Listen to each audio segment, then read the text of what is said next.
સાથીઓ પ્રાર્થનાનો વખત છે, આવો રે સાથીઓ પ્રાર્થનાનો વખત છે. ભક્તિ થકી શક્તિ મળે ઈસુ દે છે, ભક્તિ થકી શક્તિ મળે ઈસુ દે છે.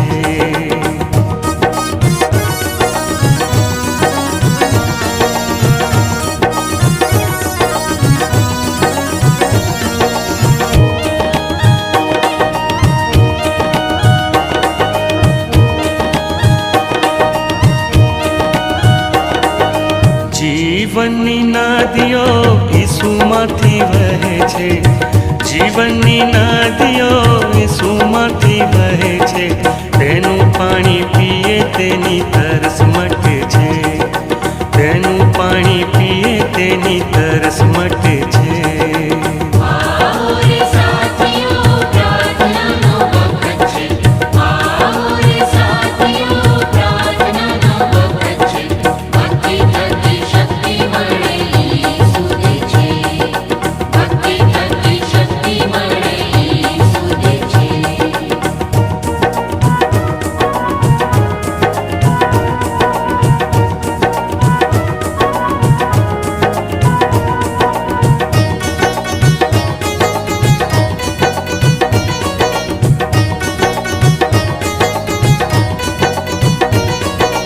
જીવનની રોટલી આકાશમાંથી આવી છે, જીવનની રોટલી આકાશમાંથી આવી છે.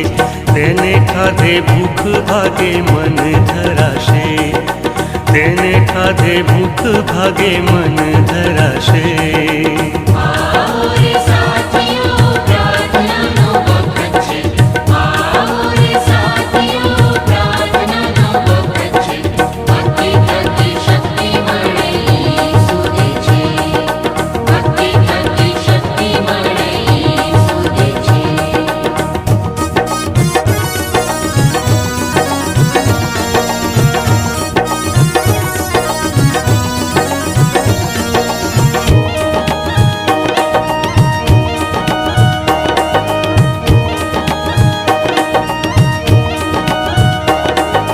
હે પ્રભુ ઈસુ તારા જેવા કરજે, હે પ્રભુ ઈસુ તારા જેવા કરજે. પાપ થકી છોડાવીને નવો જન્મ દે, પાપ થકી છોડાવીને નવો જન્મ દે.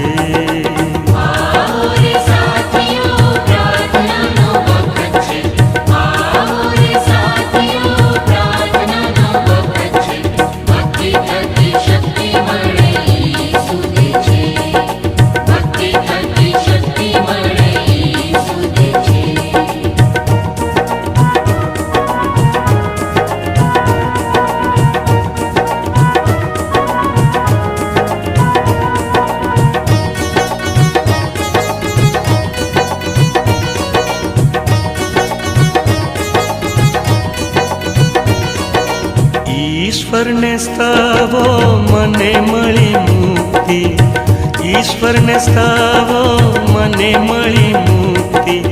મારા ખ્રિસ્તે તેના રક્તે તારો પાપથી, મારા ખ્રિસ્તે તેના રક્તે તારો પાપથી.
दे उसके आसनों में, आनंद से आए उसके चरणों में।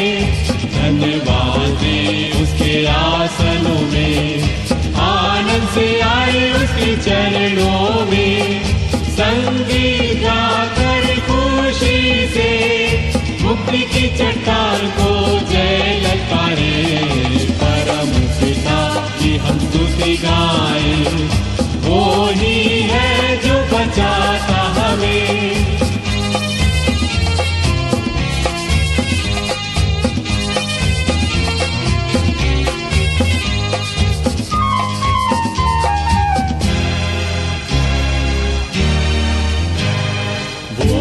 हमारा है परम पिता, तरस खाता है सर्व सदा। वो ही हमारा है परम पिता, तरस खाता है सर्व सदा। पूरब से पश्चिम है जितनी दूर, उतनी ही दूर ये हमारे गुनाह। परम पिता की हम स्तुति गाए, वो ही है जो बचाता हमें।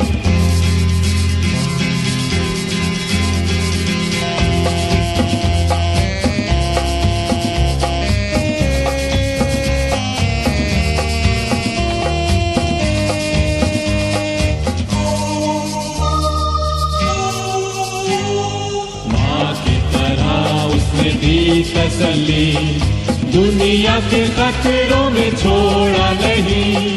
माँ की तरह उसने दी तसल्ली, दुनिया के खतरों में छोड़ा नहीं। खालिस दूर है कलाम का दिया, और भी हमेशा की जिंदगी। परम पिता की हम स्तुति गाए, वो ही है जो बचाता हमें।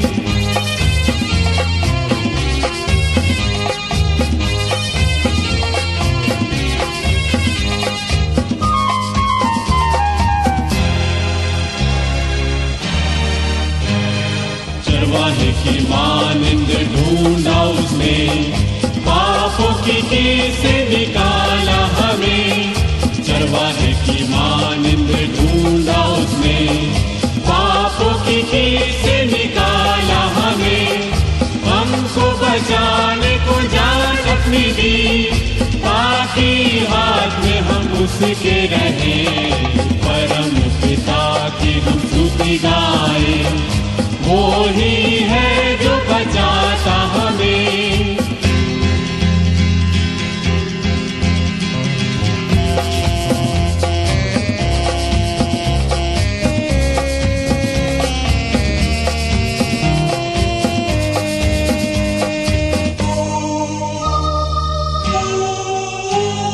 घोंसले को बार बार तोड़कर उसने, चाह किसी के हम उड़ना उसे। घोंसले को बार बार तोड़कर उसने, चाह किसी के हम उड़ना उसे। पैरों पर उठाया उकाब की तरह, ताकि हमको चोट न लगे। परम पिता की हम स्तुति गाए, वो ही है जो बचाता हमें। परम पिता की हम स्तुति गाए, वो ही है जो बचाता हमें।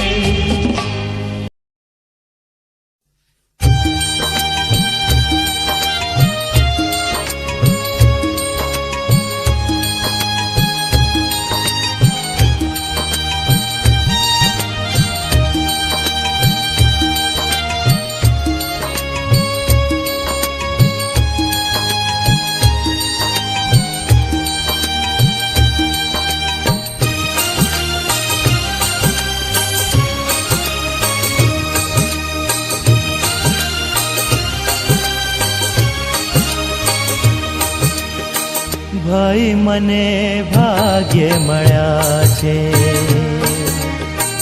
ઈસુ ગુરુ તારણહાર. ભાઈ મને ભાગ્ય મળ્યા છે, ઈસુ ઈસુ ગુરુ તારણહાર, ભાઈ મને ભાગ્ય મળ્યા છે.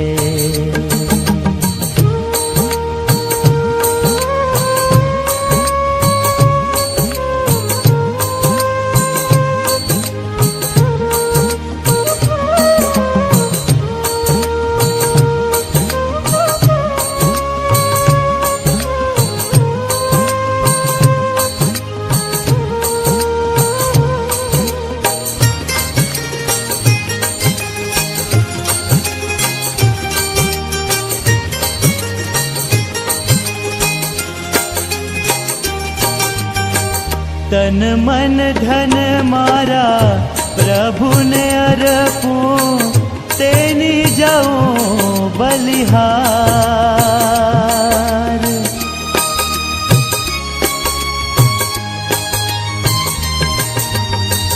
તન મન ધન મારા પ્રભુને અર્પું, તેની જાઉં બલિહાર. મુજ પાપીનું તારણ કરવા, મુજ પાપીનું તારણ કરવા આવ્યા જગ મોજાર. ભાઈ મને ભાગ્ય મળ્યા છે. ઈસુ ગુરુ તારણહાર, ભાઈ મને ભાગ્ય મળ્યા છે.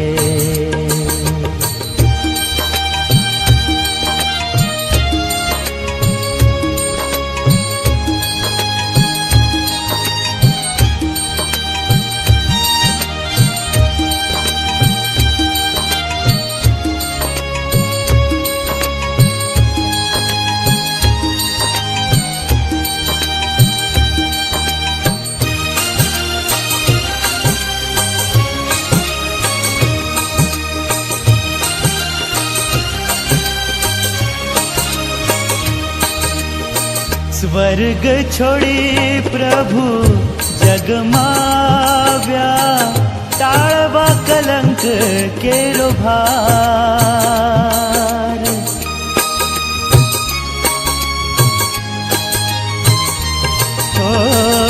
સ્વર્ગ છોડી પ્રભુ જગમાવ્યા, ટાળવા કલંક કેરો ભાર. પાપી જગને દેખી દયાળે, પાપી જગને દેખી દયાળે, અનેક કીધા ઉપકાર. ભાઈ મને ભાગ્ય મળ્યા છે. ઈસુ ગુરુ તારણહાર, ભાઈ મને ભાગ્ય મળ્યા છે.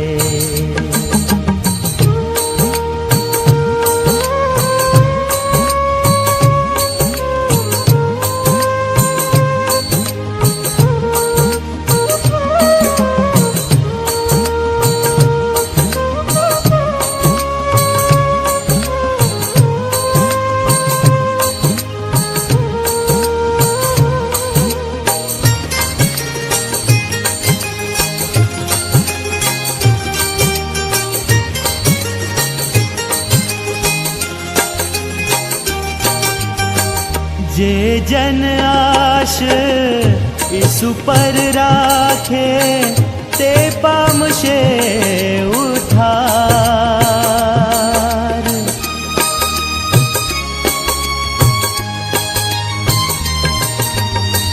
જે જન આશ ઈસુ પર રાખે, તે પામશે ઉદ્ધાર.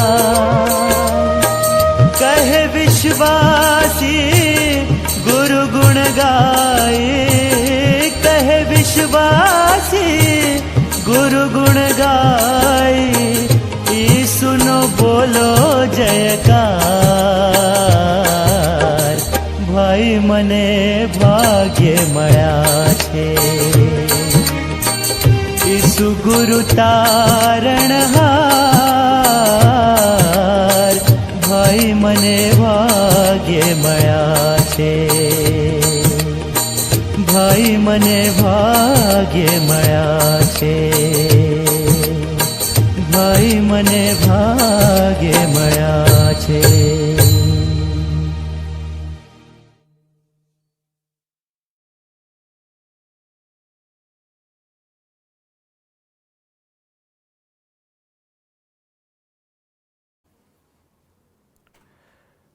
પ્રભુ ઈસુ ખ્રિસ્તના વિજય નામમાં આપ સર્વનો આજની સાંજની બાઇબલ સ્ટડીમાં આવકાર કરું છું. આજની બાઇબલ સ્ટડી આપણા દરેકને માટે ચોક્કસ રીતે નવા આશીષના દ્વાર ખુલ્લા કરી જશે એ વિશ્વાસ અને ખાતરી સાથે આવો આપણે આગળ વધીએ. પ્રભુનું વચન જૂના કરારમાંથી યર્મિયા તેનો 1 અધ્યાય 4 થી જે 14 વચનો છે તે આપણે વાંચીએ, ત્યારબાદ પ્રભુના વચનમાં આપણે જઈશું. યર્મિયા 1:4 થી 14 પ્રભુનું વચન ત્યાં આ પ્રમાણે લખવામાં આવ્યું છે. યહોવાનું વચન મારી પાસે આ પ્રમાણે આવ્યું કે ગર્ભસ્થાનમાં ઘડ્યો પહેલાં મેં તેને ઓળખ્યો હતો, અને ગર્ભસ્થાનમાંથી બહાર આવ્યા પહેલાં મેં તેને પવિત્ર કર્યો હતો. પ્રજાઓને સારું મેં તને પ્રબોધક નિમ્યો છે. ત્યારે મેં કહ્યું, ઓ પ્રભુ યહોવા, મને તો બોલતા આવડતું નથી, કારણ કે હજી હું બાળક છું. ત્યારે યહોવાએ મને કહ્યું કે હું બાળક છું એમ ન બોલ. જેઓની પાસે હું તને મોકલું તે સર્વની પાસે તારે જવું, અને જે કંઈ હું તને ફરમાવું તે તારે બોલવું. તેઓથી બીતો ના, કેમ કે તારો છૂટકો કરવા સારું હું તારી સાથે છું, એમ યહોવા કહે છે. પછી યહોવાએ પોતાનો હાથ લાંબો કરીને મારા મુખને અડક્યો, અને તેણે મને કહ્યું કે જો મેં મારા વચન તારા મુખમાં મૂક્યા છે, ઉખેડવા તથા પાડી નાખવા, અને વિનાશ કરવા તથા ખંડન કરવા, તેમજ બાંધવા તથા રોપવા સારું મેં આજ તને પ્રજાઓ તથા રાજ્યો પર નિમ્યો છે. વળી યહોવાનું વચન મારી પાસે આ પ્રમાણે આવ્યું કે હે યર્મિયા, તું શું જુએ છે? મેં કહ્યું કે હું બદામડીનો ફણગો જોઉં છું. ત્યારે યહોવાએ મને કહ્યું કે તે બરાબર જોયું છે, કેમ કે મારું વચન સંપૂર્ણ કરવા સંબંધી હું જાગૃત છું. વળી બીજી વાર યહોવાનું વચન મારી પાસે આ પ્રમાણે આવ્યું કે તું શું જુએ છે? મેં કહ્યું કે હું એક ઉકળતું હાલનું જોઉં છું, અને તેનું મુખ ઉત્તર તરફ વળેલું છે. યહોવાએ મને કહ્યું કે ઉત્તર તરફથી દેશના સર્વ રહેવાસીઓ પર વિપત્તિ આવી પડશે. આ પ્રભુનું વચન છે. આમેન. પ્રાર્થનામાં જોડાઈએ, પ્રાર્થના કરીએ. પવિત્ર પ્રભુ, અમે તમારી પાસે આવીએ છીએ. જે વચનો અમે વાંચ્યા છે તેનું જ્યારે અમે મનન કર્યા છે, તમારી કૃપા, તમારી સહાય, તમારી દોરવણી અમે માંગી લઈએ છીએ. પ્રભુ, અમારું બોલવું અને અમારું સાંભળવું એ બધું જ તમારા મહિમાના અર્થે થાય તે પ્રાર્થના ખ્રિસ્ત ઈસુમાં કરીએ છીએ, જે તમે સાંભળો અને સ્વીકાર કરો પિતા. આમેન. યર્મિયા 1:4 થી 14 અંદર જે વચનો આપણે વાંચ્યા તેમાંથી જે મેં વિષય પસંદ કર્યો છે એ તો મેક નો એક્સક્યુઝ, કે કોઈ બહાનું ન કરો, કે બહાનું કાઢશો નહીં. મેક નો એક્સક્યુઝ. આપણે બધા જ બહાના કાઢવામાં કુશળ છે કે એક પ્રકારની સ્કિલ ધરાવીએ છીએ. મને ખબર નથી કેવી રીતે હું સમજી ના શક્યો, હું યોગ્ય સુધી ના શક્યો. મારી પાસે અલગ અલગ અપોઇન્ટમેન્ટ્સ છે, કદાચ ડૉક્ટર પાસે જવાનું છે, પરિવારમાં કંઈક મરણ થયું છે, મારે ઘરની બહાર જવામાં મને મુશ્કેલ છે, મારા સંબંધીઓ આવવાના છે, વગેરે વગેરે આપણા બહાના છે. જ્યારે પણ સેવા આપણને સોંપવામાં આવે કે કંઈ કાર્ય કહેવામાં આવે ત્યારે આપણે આ પ્રકારના બહાના કાઢીએ છીએ. ખ્રિસ્તી જીવનમાં આપણે ઈશ્વરના અવાજનું પાલન નહીં કરવાના પણ તમામ પ્રકારના બહાના આપણે શોધી કાઢીએ છીએ. તે પાદરીનું કામ છે કે પાળકનું કામ છે. મારી પાસે સમય નથી, મારી પાસે યોગ્ય તાલંત નથી, પહેલેથી જ મેં સેવા કરી છે, બીજા કોઈને આપો, હું ખૂબ વ્યસ્ત છું, હું થાકી ગયો છું, હું વૃદ્ધ છું, હું જુવાન છું. આ પ્રકારના બહાના આપણે કાઢીએ છીએ. એવું કહેવામાં આવે છે કે બહાના એ અસમર્થ લોકોનું સાધન છે. બહાના એ અસમર્થ લોકોનું સાધન છે, અને જેઓ તેમાં વિશેષતા ધરાવે છે તેઓ ભાગ્યે જ જીવનમાં આગળ વધે છે. બેન ફ્રેન્કલિન બહુ સરસ લખે છે કે જે બહાનું બનાવવા માટે સારો છે તે અન્ય કોઈ વસ્તુ માટે ભાગ્યે જ સારો છે. જે બહાનું બનાવવા માટે સારો છે તે અન્ય કોઈ વસ્તુ માટે ભાગ્યે જ સારો છે. ગેબ્રિયલ મ્યુઅરે કહ્યું કે જે પોતાની જાત સાથે બહાનું કાઢે છે તે પોતાની જાત પર આરોપ મૂકે છે. જે પોતાની જાત સાથે બહાનું કાઢે છે તે પોતાની જાત પર આરોપ મૂકે છે. જ્યારે ઈશ્વરે યર્મિયાને પ્રબોધક તરીકેનું તેડું આપ્યું કે તેને કોલ આપ્યું, ત્યારે યર્મિયાના પાસે પણ રેડીમેડ બહાના હતા. જ્યારે તેને બોલાવવામાં આવે છે ત્યારે તે ઈશ્વરનો અવાજ ન સાંભળવાને માટે ઘણા બધા એક્સક્યુઝ આપે છે, પણ ઈશ્વર એ બધા જ એક્સક્યુઝનો જવાબ પણ આપે છે, બહાનાનો જવાબ આપે છે. અને આજે આપણે યર્મિયા કરેલા જે બહાના છે તે આપણે જોવા માંગીએ છીએ અને આપણે આત્મતપાસ કરવા માંગીએ છીએ કે શું આપણે પણ આવા કોઈ બહાના કાઢતા તો નથી ને, જ્યારે પ્રભુ તમને મને સેવાને માટે બોલાવી રહ્યા છે. ત્યારે પ્રથમ જે બહાનું છે યર્મિયા ઈશ્વરને આગળ લાવીને આવે છે કે કાઢે છે, એ તો આ કાર્ય, આ સેવા એ સમર્પણ માગી લે તે પ્રમાણે છે, બલિદાન માગે તે પ્રમાણે છે. The task is demanding, the task is demanding. યર્મિયાને જ્યારે દેશને માટે કે રાષ્ટ્રને માટે પ્રબોધક બનવાનું માટેનું જે તેડું આપવામાં આવ્યું, ત્યારે તેના પિતા હોઈ શકે, કદાચ તેના દાદા હોઈ શકે, જેમ યાજક હતા તેમ નહીં. પ્રબોધક ઈશ્વરને માટે પસંદ કરાયેલો એક અધિકૃત પ્રવક્તા હતો કે જે ઈશ્વરના શબ્દો છે, વાણી છે, તે લોકોની આગળ જાહેર કરતો. આપણે ઘણી વખત વિચારીએ છીએ કે જે ભવિષ્ય વિશેની વાત કરે તે પ્રબોધક છે, પરંતુ એક પ્રબોધક વર્તમાનમાં જે સંદેશો આપે છે તે ભવિષ્યને અસર કરનાર હોય એ સંદેશો હોય છે. ધ ફોરટેલર્સ, પ્રબોધર્સ આર ફોરટેલર્સ, જે લોકોના પાપોનો પર્દાફાશ કરે છે અને ઈશ્વરની સમક્ષ તેઓને લાવે છે, પોતાના કરારને યાદ કરાવતા, પોતાની જવાબદારી યાદ કરાવતા તે પાછા ઈશ્વરની સમક્ષ લઈને લાવે છે. બાળક તરીકેની સેવા કરતા પ્રબોધક બનવું એ ઘણું બલિદાન માંગે છે, સમર્પણ માંગે છે. બાળક અથવા યાજકની ફરજો હતી તે અનુમાનિત હતી, એટલે કાયદામાં લખેલું જ હતું, પણ પ્રબોધક વિશે એવું છે કે જ્યાં સુધી ઈશ્વર તેને કહે નહીં ત્યાં સુધી તેને કશું કરવાનું નથી હોતું. એટલે પ્રબોધક પાસે એમ કહી શકાય કે જ્યાં સુધી ઈશ્વર તેને આપે નહીં કે કહે નહીં કે જણાવે નહીં ત્યાં સુધી તેની પાસે કોઈ જ વચન હોતું નથી. યાજકો બાહ્ય જે વ્યવહાર છે તેને સંબોધે છે, એટલે ધાર્મિક વિધિઓ છે, બલિદાનો છે, અર્પણો છે, સેવાઓ છે. જ્યારે પ્રબોધક છે હૃદય સુધી પહોંચવાનો પ્રયાસ કરે છે. ખ્રિસ્ત તે પણ આ જ પ્રમાણે આપણે કહીએ છીએ કે જોઈએ છે કે ખ્રિસ્તે એક પ્રબોધક તરીકેની જે સેવા છે તે પણ બજાવી. ઈશ્વરે આપણને જ્યારે તમને મને બોલાવે છે ત્યારે તમે હું એ તેડાને આધીન થઈએ એ બહુ જરૂરનું છે. ઈસુએ લોકોના હૃદયની સાથે વાત કરી અને મોટાભાગના લોકો એ પસ્તાવાનો જે સંદેશો છે એ સ્વીકારવા માગતા નહોતા, કારણ કે તેઓ બદલાવા માગતા ન હતા. આપણી પાસે ઈશ્વરનો હેતુનું જે વચન છે એ આપણે જોઈ શકીએ છીએ. યર્મિયાને કહેવામાં આવ્યું કે ગર્ભસ્થાનમાંથી જ મેં તને પસંદ કર્યો છે, તારા જન્મ પહેલાં જ મેં તને અલગ કર્યો છે. અને આ બાબત તમારા મારા માટે પણ લાગુ પડે છે. જેમ ઈશ્વર યર્મિયાને સેવાને માટે બોલાવે છે કે તેડે છે, માર્ગદર્શન આપે છે, તેમ ઈશ્વર તમને માટે પણ તેના સેવાને માટે આગળ લઈ આવ્યા છે. એક મહાન સેવાને માટે ઈશ્વર તમને મને તૈયાર કરે છે. યર્મિયાએ ચોક્કસ તેના બહાના કાઢ્યા કે આ ટાસ્ક છે, આ સેવા છે એ બહુ જ ખતરનાક કહી શકાય એવી સેવા છે કે સમર્પણ માગી લે એવી સેવા છે. પણ ઈશ્વર કહે છે કે હું તારી સાથે છું.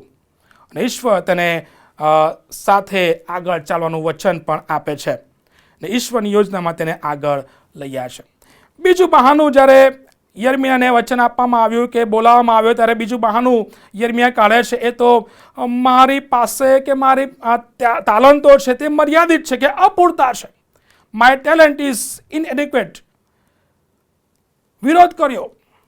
ઓ ના ઈશ્વર, જુઓ હું ફક્ત યુવાન છું કે યુવાન છું, મને કેવી રીતે બોલવું તે આવડતું નથી. યર્મિયા જાહેર વક્તા તરીકે પોતાની જાતને એક મર્યાદિત કે અપૂરતું જ્ઞાન ધરાવનાર વ્યક્તિ તરીકે જાહેર કરે છે. અને આપણે એ પ્રમાણે મૂસાને પણ જોઈએ છે કે પ્રભુ મને બોલતા આવડતું નથી. ઘણી વખત તમે હું આ પ્રકારના બહાના પણ કાઢીએ છીએ. કેલ્વિન મિલર એક બાળક તેના સાક્ષીમાં એવું લખે છે કે હું એટલો હલકી કક્ષાનો હતો કે મારા પડોશીઓએ પણ મારી હલકી કક્ષાની નોંધ લીધી. ઇવન મારા માતાએ પણ એ મારી જીવનની હલકી કક્ષાઓની નોંધ લીધી. જ્યારે હું જુવાન બન્યો, મારી બહેન હતી કે મારી સિસ્ટર છે કે તે હંમેશા મારા સંપર્કમાં રહી પ્રભુના વચન આપવાને માટે. જ્યારે તે વચન લઈને આવતી ત્યારે હું મારી બહેનને કહેતો કે દેવ પાસે કે ઈશ્વર પાસે ખોટો નંબર છે કે રોંગ નંબર છે. પણ મારી બહેન મારા વિશે ચિંતિત હતી અને હું મારા જીવન વિશે પણ ચિંતિત થયો. અને ઈશ્વર મારી સાથે વાત કરવા લાગ્યા અને ઈશ્વર મને કહેવા લાગ્યા કે હું તેની સેવાને માટે આગળ વધું. વાલાઓ, ઈશ્વર પાસે આપણે જ્યારે નબળાઈઓ કે અપરિપૂર્ણતાની બાબતો લઈને જઈએ છીએ ત્યારે ચોક્કસ ઈશ્વર એ બધી જ બાબતોને દૂર પણ કરે છે. આપણી નબળાઈઓને દૂર કરે છે, આપણી અયોગ્યતાને દૂર કરે છે અને ઈશ્વર આપણને સામર્થ્ય આપે છે. જે વ્યક્તિ પોતાની અયોગ્યતા વિશે સભાન છે, જાગૃત છે, તે જ વ્યક્તિ ઈશ્વરની સર્વ પર્યાપ્તતા પરનો જે અનુભવ છે તે કરી શકે છે. આપણી અયોગ્યતા સાથે ઈશ્વર પર ભરોસો મૂકીએ અને ઈશ્વર તમને મને સામર્થ્ય આપશે અને બધી જ નબળી બાબતોમાંથી આપણને બહાર લઈને આગળ લઈ જશે. આપણી પાસે ઈશ્વરની જોગવાઈનું વચન છે, ઈશ્વરની હાજરીનું વચન છે. તે યર્મિયાને કહે છે કે પછી ઈશ્વર તેનો હાથ લંબાવ્યો, મારા મોંને સ્પર્શ કર્યો અને મને કહ્યું કે હવે મેં તારા મુખમાં મારા શબ્દો ભર્યા છે કે મૂક્યા છે. સ્પર્શ અહીંયા આપણે જોઈ શકીએ છીએ. અને આ સ્પર્શ એ યર્મીને શુદ્ધ કરવાનો ન હતો, પણ યર્મીને પ્રેરણા આપવાનો હતો, સમજ શક્તિ આપવાનો હતો, યર્મિયાને એ વચન આપવાનો હતો કે હું તારી સાથે છું. ઈશ્વર ક્યારેય એ ચાંદીની કે સોનાની જીભવાળા વ્યક્તિને વક્તા તરીકે પસંદ કરતા નથી, પરંતુ જે જીભ ને વેદીથી કે વેદીમાંથી કોલસામાંથી જે સ્પર્શ તેને પ્રાપ્ત થયો છે એવા લોકો તરફથી આગળ ઈશ્વર આશીર્વાદની વહેંચણી કરે છે. ઈશ્વર સૌથી હોશિયાર કે પ્રતિભાવાળી શક્તિનો ઉપયોગ કરવા માગતા નથી, પરંતુ ઈશ્વરના હાથ દ્વારા જે સ્પર્શ થાય છે કે એ જે વ્યક્તિ સ્પર્શનો અનુભવ કરે છે તેનો ઉપયોગ ઈશ્વર કરે છે. ઈશ્વર મંડળી હોઈ શકે, સમુદાય હોઈ શકે કે રાષ્ટ્ર હોઈ શકે, તેમને ઊંઘમાંથી જગાડવાને માટે કે જાગૃત કરવાને માટે સૌથી અસંભવિત વ્યક્તિ છે તેનો ઉપયોગ કરે છે. તેથી કરીને પ્રભુનું વચન કહે છે કે જગતના જ્ઞાનીઓને શરમાવે સારું, મેં જગતના મૂર્ખોને પસંદ કર્યા છે. પ્રભુ તમને મને સ્પર્શ કરે છે. સ્પર્શની શક્તિને ક્યારેય તમે ઓછું આંકશો નહીં. ખાસ કરીને જ્યારે ઈશ્વર તમને સ્પર્શ કરે ત્યારે એનો અનુભવ કરો અને તેની અનુભવ કરીને તેની સેવાને માટે આગળ વધો. મેક ન્યૂ એક્સક્યુઝ કે મારી પાસે તાલંતો નથી. પ્રભુ તમારી અને મારી નબળાઈઓને પાર તેની સેવા કરવા માંગે છે. હવે ત્રીજી જે બહાનું જે છે તે યર્મિયા કાઢે છે કે સમય યોગ્ય નથી. The time is not right. યર્મિયા ઈશ્વરને કહ્યું કે હું માત્ર એક જુવાન છું. યુવાન એટલે એક અપરિપક્વ કહી શકાય કે અવિવાહિત પુરુષ એક કિશોર અવસ્થામાં પણ હોઈ શકે અથવા 20ની ઉંમરની નીચેનો પણ હોઈ શકે. અને મોટાભાગના જે વિદ્વાનો છે કે લેખકો છે એવું માને છે કે યર્મિયાને જેને ફોન આવ્યો ઈશ્વરનો ત્યારે લગભગ તે 20 થી 25 વર્ષનો હતો. એટલે તેના જવાબમાં યર્મિયા એટલા માટે કીધું કે સમય યોગ્ય નથી, હું ફક્ત જુવાન છું. એક બિન અનુભવી માણસ જે ડર અનુભવતો હતો, ભય અનુભવતો હતો, પોતાની જાતને ઓછી આંકતો હતો, તેની પાસે ઈશ્વરનું વચન આવે છે ઈશ્વરનું કાર્ય કરવાને માટે. ઈશ્વરનો ફોન અયોગ્ય સમય આવી શકે, પરંતુ ક્યારેય તે તેમના સેવકોને એકલા મૂકતા નથી. આપણી સાથે ઈશ્વરની હાજરીનું વચન છે. પછી યહોવાએ મને કહ્યું કે હું માત્ર એક યુવાન છું એમ ન કહે, કારણ કે હું તને મોકલું છું. તું જા, તું બીસ નહીં, હું તારી સાથે છું. યર્મિયા ઈશ્વરની હાજરીનો અનુભવ કરી શકે તે પહેલાં જ ઈશ્વરે તેને મોકલ્યો અને તેને જવું પણ પડ્યું. ડરનો કે ભયનો અસ્વીકાર તેણે કરવો પડ્યો. કોઈ એકવાર કહ્યું છે કે જ્યારે ઈશ્વર આપણને કોઈ કાર્ય માટે બોલાવે છે ત્યારે આપણને અનુસરવા માટે કોઈ માર્ગ અથવા નકશો આપતા નથી, તે આપણી વ્યવસ્થા પર આપણને છોડી દે છે. પણ ઈશ્વર આપણી સાથે ચાલે છે. તેમની હાજરી આપણે દરેક એવા પરીક્ષણો હોઈ શકે, એવી નબળી બાબતો હોઈ શકે, એમાં રક્ષણ આપનાર, એ સામર્થ્ય આપનાર એમની હાજરી છે. ને ઈસુએ તે હાજરીનો અનુભવ કર્યો હતો. એ પિતા તેમની સાથે હતા. અને તે કહીને પ્રભુ ઈસુ ખ્રિસ્ત હંમેશા કહે છે કે હું અને મારા પિતા એક છે. અને એ જાણીને આપણને ફરક પડવો જોઈએ કે પ્રભુ આપણી સાથે છે. તે આપણને એકલા ક્યારેય મૂકતા નથી, આપણને ક્યારેય એકલા ચલાવતા નથી, કેમ કે ખ્રિસ્ત આપણી સાથે ચાલે છે. જ્યારે ઈશ્વર તમને મને સેવા આપે છે ત્યારે એ પોતે આપણી સાથે ચાલે છે. અને તેથી કહીને આપણે બહાનું કાઢવાનું કોઈ કારણ નથી રહેતું. યર્મિયા કાઢ્યું, પણ પ્રભુ કહે છે, દેવ કહે છે કે હું તારી સાથે છું. શું તમે હું આજે એ પ્રકારના બહાના કાઢી શકીએ છીએ કે સમય યોગ્ય નથી, મારી પાસે અયોગ્ય તાલન છે, નબળો છું, વગેરે વગેરે? પ્રભુ કહે છે કે હું તારી સાથે છું. ત્યાર પછી ચોથું બહાનું જે છે યર્મિયા કાઢે છે કે આ જે શિક્ષણ છે, કે જે સંદેશો છે, એ તો બહુ ખતરનાક છે. The teaching is dangerous.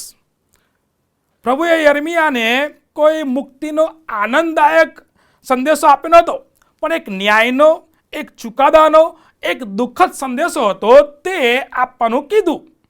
અને એનું પરિણામ યર્મિયા માટે કદાચ એ લોકો ગેરસમજણ પણ કરી શકે છે, તેની સતાવણી પણ થઈ શકે છે, તેની ધરપકડ પણ થઈ શકે છે, તેને કેદમાં પણ પૂરવામાં આવી શકે છે. અને એક કરતાં વધારે વખત તેના જીવનો ખતરો થઈ શકે છે, કારણ કે લોકો છે તે સત્ય સાંભળવા માંગતા ન હતા. યર્મિયાએ તેને સ્પષ્ટપણે કહ્યું કે તેઓ ઈશ્વરની અવગણના કરી રહ્યા છે, કાયદાનું ઉલ્લંઘન કરી રહ્યા છે. અને તેથી કરીને એ યર્મિયાએ ન્યાયનો જે ચુકાદાનો જે સંદેશ છે તે લોકોની આગળ લઈને જવાનો છે. ને ઈશ્વર તેના આવનાર ક્રોધનો જે મેસેજ છે તે ઉકળતા વાસણની છબીનો ઉપયોગ કરીને બતાવે છે. ને ફરીથી યહોવાનું વચન મારી પાસે આવીને પૂછ્યું કે તું શું જોવે છે? ને મેં જવાબ આપ્યો કે મને ઉકળતા વાસણ દેખાય છે, તેના હોઠ ઉત્તરથી દક્ષિણ તરફ નમેલા છે. યહૂદીના ઘરની અંદર વિશાળ પહોળા મોં ધોવા અથવા રસોઈ કરવાના વાસણ રહેતા, પણ આ જે સામાન્ય કરતાં અલગ વાસણ યર્મિયા જોવે છે. અને એ હતું કે બાબિલોન રાષ્ટ્રનું પ્રતિનિધિત્વ કરે છે, જે ઇઝરાયલ પર આક્રમણ કરશે, તેને જીતી લેશે. અને એનું પરિણામ એ હતું કે તે ઇઝરાયલ લોકો છે તે મૂર્તિ પૂજાની અંદર ધસી ગયા હતા અને ઈશ્વરની સાથે અપ્રામાણિક રહ્યા હતા અને ઈશ્વરની વિરુદ્ધ બળવો કર્યો હતો. અને તેનું પરિણામ હતું કે બેબીલોનના લોકો છે તે રાષ્ટ્ર પર આક્રમણ કરશે. ઈશ્વર આપણા દ્વારા જે કહે છે તે ખતરનાક હોઈ શકે, અઘરું હોઈ શકે, પણ ઈશ્વર આપણને શક્તિ આપે છે એ બોલવાના માટે, જાહેર કરવાના માટે. આપણી પાસે ઈશ્વરનું વચન છે કે તમારે ને મારે એ લોકોની આગળ લઈ જવાનું છે. એ કદાચ અઘરું હોઈ શકે બીજાને માટે, કદાચ આપણા માટે હોઈ શકે કે આપણે આપીશું તો આપણા પર હુમલો થઈ શકે છે, સતાવણી થઈ શકે છે, સંકટ આવી શકે, જોખમો આવી શકે છે. પણ ઈશ્વર આપણી સાથે છે, તમને ને મને સહાય કરશે. યર્મિયાને આશ્વાસન આપવામાં આવ્યું, તેઓ તમારા પર હુમલો કરશે ખરા, પણ તે જીતી શકશે નહીં. જે વ્યક્તિ ઈશ્વરની સાથે ચાલે છે કે ઈશ્વરમાં જીવે છે તેને ઈશ્વર ક્યારે એકલા મૂકતા નથી. જે કોઈ વ્યક્તિ ઈશ્વરની સાથે ચાલે છે તે જીતશે. કોઈ એક સરસ કીધું છે કે ઈશ્વર સાથે એક બહુમતી છે અને એકલા આપણે લાચાર છે. ઈશ્વર આપણી સાથે છે, આપણે જીતીશું. ઈશ્વરની પાસે બહુમતી છે. રોમન સામ્રાજ્યની વાત તમે જો કદાચ સાંભળી હોય તો રોમન સામ્રાજ્યના દિવસોમાં એ સમાજની અંદર કે એ વ્યવહારની અંદર કોલેજિયમ એક પ્રકારનું થિયેટર કે જ્યાં પ્રેક્ષકોથી ભરેલું રહેતું અને ત્યાં રમતો ગમતો થતી. અને એ રમતોની અંદર કદાચ બે પુરુષો આમને સામને લડે અથવા કોઈ જંગલી પ્રાણીઓની સાથે તેમને લડાવવામાં આવે. જ્યાં સુધી તેઓ મરણ ન પામે ત્યાં સુધી તે લડતા અને લોકો આનંદ કરતા, તાળીઓ પાડતા. જ્યારે હોનોરિયસ રોમનનો સમ્રાટ હતો એડી 404ની અંદર, ત્યારે વિશાળ જનમેદની એટલે લોકો હરીફાઈ નિહાળવાને માટે ત્યાં એકઠા થયા હતા. અને એવા સમયે ટેલિમાચસ નામનો એક સિરિયન, એ પ્રભુનો સેવક કહી શકાય કે સાધુ કહી શકાય કે યાજક કહી શકાય, પ્રભુથી નિમાયેલો કહી શકાય, એ એકાએક કોલેજિયમના ઉપર ચડી જાય છે, ફ્લોર પર ચડી જાય છે અને તે જોશથી બૂમ પાડવા લાગે છે કે ઈશ્વર નામમાં આ બધું બંધ કરો, આ અયોગ્ય છે, ઈશ્વર નામે આ બધું બંધ થઈ જવું જોઈએ. દરેક જણ લોકો છે આ હિંમતવાન વ્યક્તિ પર ગુસ્સે થયા, તેની મજાક ઉડાવી અને ઉત્સાહમાં જે ગ્લેડિએટર ત્યાં હતા તે તેમણે હુમલો કર્યો અને તલવારથી તેને મારી નાખ્યો. તેને હાલત ગંભીર બની ગઈ, લોહી લુહાણ એ જમીન પર પડ્યો. આખું કોલેજિયમ શાંત થઈ ગયું અને લોકો એ સખત યાતના નિહાળી એ વ્યક્તિની અને તેના લોકો પર અસર થઈ, તેમના વિચારો પર અસર થઈ, તેમના જીવનો પર અસર થઈ. તેમના હૃદયની અંદર જાણે જ્યોતિ પ્રગટીની ઇતિહાસ નોંધે છે કે તે બહાદુર ભર્યા કૃત્યને કારણે થોડાક જ મહિનાની અંદર ગ્લેડિએટરની લડાઈઓ ઘટવા લાગી અને ખૂબ જ ટૂંક જ સમયમાં ઘટના સ્થળેથી પસાર થઈ ગઈ, પૂરી થઈ ગઈ. શાના માટે? એક માણસ કે જે પોતે સાચું માને છે તે બોલવાની તેને હિંમત કરી. તેનો સંદેશો કદાચ ખતરનાક હતો, લોકોને આનંદ પમાડનાર ન હતો, પણ એક વ્યક્તિ તેના સત્યને માટે મરણ પામ્યો. પ્રભુ ઈસુ ખ્રિસ્ત એ સત્યને માટે તમારા મારા માટે મરણ પામ્યા. એ સત્યનો સંદેશો, એ પસ્તાવાનો સંદેશો, માફીનો સંદેશો તમારા મારા માટે લઈને આવ્યા. યર્મિયાને પણ એક સંદેશો આપવામાં આવ્યો હતો. તમને ને મને પણ એક સંદેશો આપવામાં આવ્યો છે કે તમે ને હું આગળ લઈ જઈએ. કદાચ એ સંદેશો એમ કહી શકે કે આપણને સતાવણી આપનાર પણ હોઈ શકે, આપણને કેદ કરનાર પણ હોઈ શકે, અન્ય લોકોથી આપણને ઘણું બધું સહન કરવાની પણ હોઈ શકે. હિંમત રાખો, પ્રભુ કહે છે કે હું તમારી સાથે છું. પ્રભુ આશ્વાસન આપે છે, હું તમને તેઓ પર જીત આપીશ. જેમ યર્મિયાને કીધું કે તેઓ તારા પર હુમલો કરશે પણ તને જીતશે નહીં. શું તમે ને હું બાના કાઢીએ છે કે આ ટીચિંગ તો બહુ અઘરું છે, મુશ્કેલ છે, હું લઈ જઈ શકતો નથી?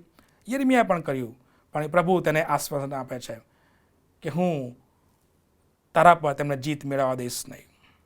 ત્યાર પછી પાંચમું બહાનું યર્મિયા કાઢે છે, તો શું મારે હવે જવું પડશે? Do I have to go now? બહાનું. ઈશ્વર યર્મિયા પાસે તાત્કાલિક પગલાંની અપેક્ષા રાખતા હતા. ઈશ્વરે કહ્યું કે તૈયાર થા, ઊભો થા, હું તને જે કહું છું તે તું કરે અથવા તું જા. યર્મિયાના સમયમાં પુરુષો છે તે ઢીલા જબ્બા પહેરતા અને જ્યારે તેમને કંઈક કાર્ય આપવામાં આવતું ત્યારે તેઓ બેલ્ટ બાંધતા અને બેલ્ટ બાંધે એનો મતલબ એ હતો કે તેમણે હવે આગળ કામ કરવાને માટે વધવાનું છે. એ કોઈ પણ હોઈ શકે. કમર બાંધવાની વાત એ બાઇબલમાં લખવામાં આવી છે, એટલે કમર બાંધની વાત છે એ છે, એટલે એ બતાવે છે કે કાર્યને માટે તૈયાર થા, ગેટ રેડી. ને ઈશ્વર યર્મિયાને જ્યારે કહે છે ત્યારે કહે છે કે તું તાત્કાલિક તૈયાર થા, તારે જવું પડશે, તારે સંદેશો આપવો પડશે. તેને અપમાનજનક સંદેશો આપવા માટે બોલાવવામાં આવ્યો હતો. લોકો તેને આવકારશે નહીં, સ્વીકારશે નહીં, સાંભળનાર લોકો છે તેના પર ગુસ્સે થશે. આ બધું જ તેને સહન કરવું પડશે. ઈશ્વર એ સંદેશો લઈ જવા માટે યર્મિયા પાસે આજ્ઞાપાલનની અપેક્ષા રાખતા હતા. તરત જ પ્રભુ તમારી મારી પાસે એ જ અપેક્ષા રાખે છે કે તમે હું ઈશ્વરે આપેલો જે સંદેશો છે તે આપણે બીજાની પાસે લઈ જઈએ. તરત જ આપણે જઈએ ને કહીએ. જો તમે હું એક કરતા નથી તો આપણે ઈશ્વરના ક્રોધના જોખમ તળે આવી જઈએ છીએ. આપણી પાસે ઈશ્વરની શક્તિનું વચન છે, ચિંતા કરશો નહીં, ગભરાશો નહીં, બીસશો નહીં, હું તમારી સાથે છું. ત્યારે ઈશ્વર બોલાવે છે ત્યારે તાત્કાલિક આજ્ઞા પાલન એ જ આપણો યોગ્ય પ્રતિસાદ હોઈ શકે. ઈશ્વરે આજ્ઞા પાડી. યાદ રાખો, તેમનું હૃદય એક ઈચ્છુક આજ્ઞાકારી હૃદય હતું. તેમણે હંમેશા પિતાની આજ્ઞાનું પાલન કર્યું, કોઈ પણ પ્રકારના ખચકાટ વગર, કોઈ પ્રશ્ન વગર, કોઈ સંકોચ વગર, માત્ર તાત્કાલિક કાર્યવાહી. શું તમે ને હું એવું તેડું લઈને આગળ વધી રહ્યા છે? શું ઈશ્વરે તમને ને મને બોલાવ્યા છે, તેડું આપ્યું છે? ઈશ્વરનો કોલ તમે સાંભળ્યો છે કે રિસીવ કર્યો છે? ખ્રિસ્તે આપણે સર્વને તેના શિષ્ય થવા, સુવાર્તા પ્રચાર કરવા, ખ્રિસ્તને પ્રગટ કરવા, તારણની વાત બીજાને કરવા, તારણ ફક્ત ખ્રિસ્તમાં જ છે એ સંદેશા સાથે તમને ને મને બોલાવ્યા છે અને તેડ્યા છે કે આ સંદેશો તમે હું બીજાને આપીએ. યાદ રાખો, આપણામાં તેમનો હેતુ પૂરો થાય એ બહુ જરૂરનું છે. તે આપણને સજ્જ કરશે, આપણને સક્ષમ કરશે, આપણું રક્ષણ કરશે, કારણ કે તે આપણી સાથે છે. મેક નો એક્સક્યુઝ, બહાના કાઢશો નહીં, પ્રભુ આપણી સાથે છે. યાદ રાખો, તે આપણું રક્ષણ કરવાના માટે આપણી સાથે છે. આપણે આજ્ઞા પાલન કરીએ. શું આપણે સુવાર્તા પ્રચારના કામમાં લાગેલા છે? વાલાઓ, આપણે ઈશ્વરનો હેતુ પૂરો કરીએ એ બહુ જરૂરનું છે. બહાના સેવાને માટે કાઢીએ નહીં, બહાના કાઢીએ નહીં. મેક નો એક્સક્યુઝ. યર્મિયાના બહાના કાઢ્યા, પણ પ્રભુ તેને કહે છે, હું તારી સાથે છું. પ્રભુ તેને સ્પર્શ કરે છે, પ્રભુ તેને યોગ્ય સમજણ આપે છે, પ્રભુ તેને આગળ લઈ જાય છે. અને આપણે જોઈએ છે પાછળથી યર્મિયા એ પ્રબોધકની સેવાને માટે આગળ વધે છે, એ કાર્ય કરે છે. શું તમે ને હું આજે બહાના કાઢીને બેસી રહ્યા છે? પ્રભુનો અવાજ સાંભળ્યો છે? પ્રભુનો અવાજ સાંભળીને અવગણના કરી છે? ભલાઓ, પ્રભુ તમને ને મને તેની સેવાને માટે બોલાવે છે. મેક નો એક્સક્યુઝ, બહાના કાઢશો નહીં. આપણે પ્રભુની સુવાર્તા પ્રચારને માટે આગળ વધીએ, ખ્રિસ્તને પ્રગટ કરવાને માટે આગળ વધીએ, તારણની વાત બીજાને કરવાને માટે આગળ વધીએ. તારણ એ ફક્ત ખ્રિસ્તમાં જ છે. એ સંદેશો લઈને આપણે આગળ વધીએ. પ્રભુ આપણી સાથે છે અને પ્રભુ તમને ને મને હિંમત આપશે, બળ આપશે, સામર્થ્ય આપશે એ સંદેશો આગળ લઈ જવાને માટે. મેક નો એક્સક્યુઝ, બહાના કાઢશો નહીં, બહાના કાઢશો નહીં, કારણ કે પ્રભુ આપણી સાથે છે. પ્રભુ આપણી બધી જ મર્યાદાઓ જાણે છે, પ્રભુ આપણી બધા જ તાલંતો જાણે છે, પ્રભુ આપણી બધી જ નબળાઈઓ જાણે છે, પણ એ બધામાં પ્રભુ તમને મને સામર્થ્ય આપશે. યર્મિયાને સ્પર્શ કર્યો, યર્મિયાને સામર્થ્ય આપ્યું, પ્રભુ તમને ને મને પણ સામર્થ્ય આપશે. પ્રભુ તમને મને સ્પર્શ કરશે, તેની સેવામાં ઉપયોગી પાત્ર બનાવશે. પણ તમે ને હું એ જરૂરનું છે કે આપણે કોઈ બહાના કાઢીએ નહીં. મેક નો એક્સક્યુઝ, બહાના કાઢીએ નહીં. સેવાને માટે તૈયાર થઈએ, આજ્ઞા પાલનને માટે તૈયાર થઈએ. પ્રભુ તમને ને મને એ બધું જ બાબતો કરવાની કૃપા આપે અને તમે ને હું પ્રભુના વચન પ્રગટ કરવામાં, તેની તારણની સુવાર્તા બીજાને પાસે લઈ જવામાં આપણે આગળ વધીએ. પ્રભુ તમને ને મને આશીષ આપે. આવો પ્રાર્થના કરીએ. પ્રભુ, આ સમય આભાર માનીએ છીએ તમારા સેવક યર્મિયાના માટે, તમારા જીવન અને સાક્ષીને માટે.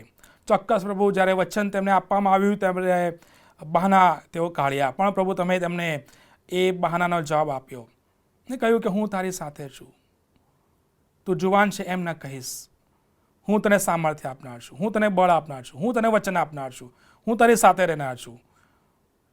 તારા પર કોઈ જીતી શકશે નહીં. પ્રભુ, તમે એ જ વચન આજે અમને પણ આપો છો. તમે કહ્યું છે કે હું સર્વકાળ તમારી સાથે છું. જાઓ, જેને સર્વદેશને શિષ્ય કરો, બાપ્તિસ્મા આપો, તારાની વાત પ્રગટ કરો. ઘણી અંશે પ્રભુ અમે બહાના કાઢ્યા છે, અમે ઘરે બેસી ગયા છે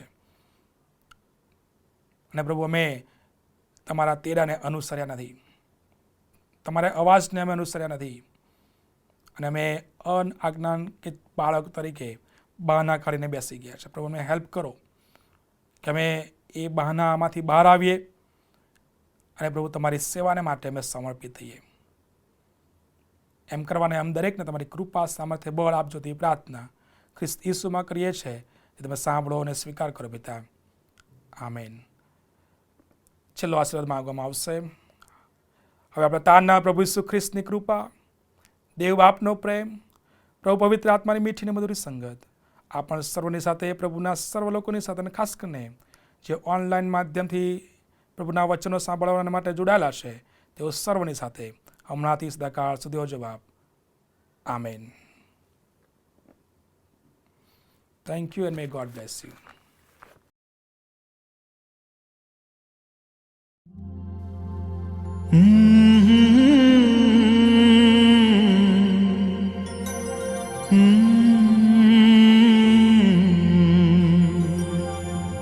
देखेगा सारा जहां,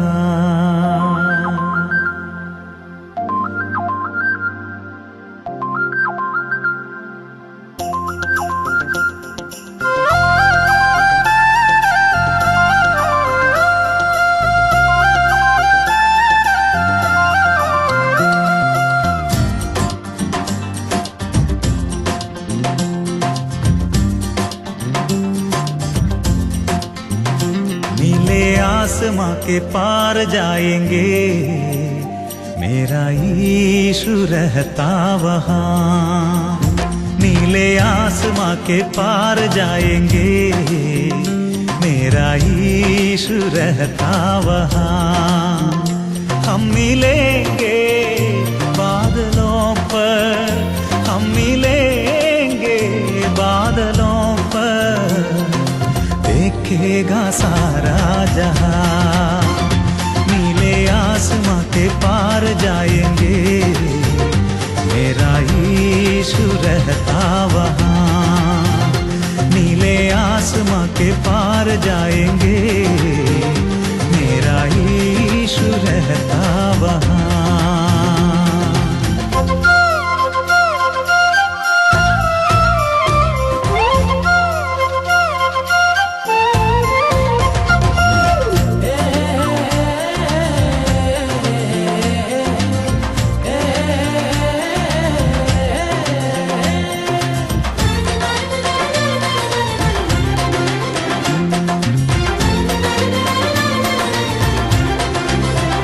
उसका कोई भी वादा न होता अधूरा, हर एक वादा उसका होता है पूरा। उसका कोई भी वादा न होता अधूरा, हर एक वादा उसका होता है पूरा। उसका कोई भी वादा,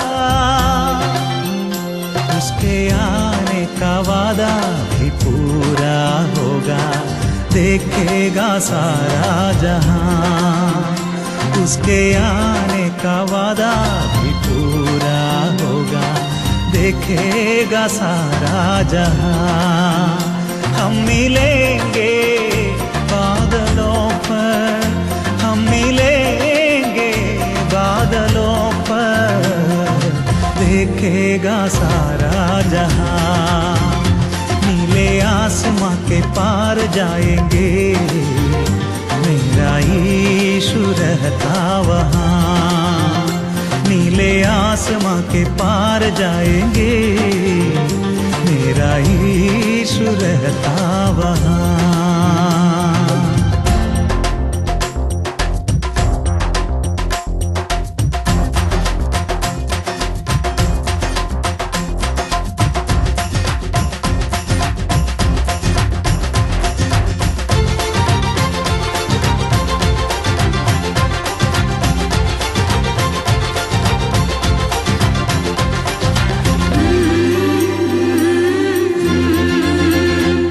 विश्वास है मेरा जो होगा पूरा, सपना ये मेरा न रहेगा अधूरा। ये विश्वास है मेरा जो होगा पूरा, सपना ये मेरा न रहेगा अधूरा।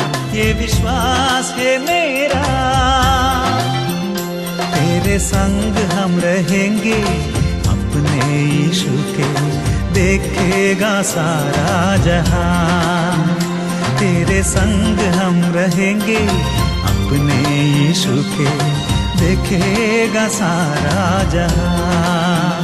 हम मिलेंगे बादलों पर, हम मिलेंगे बादलों पर, देखेगा सारा जहां। नीले आसमां के पार जाएंगे, मेरा यीशु रहता वहाँ। नीले आसमां के पार जाएंगे, मेरा यीशु रहता वहाँ। हम मिलेंगे बादलों पर, हम मिलेंगे बादलों पर, देखेगा सारा जहां, देखेगा सारा जहां, देखेगा सारा जहां, देखेगा सारा जहां।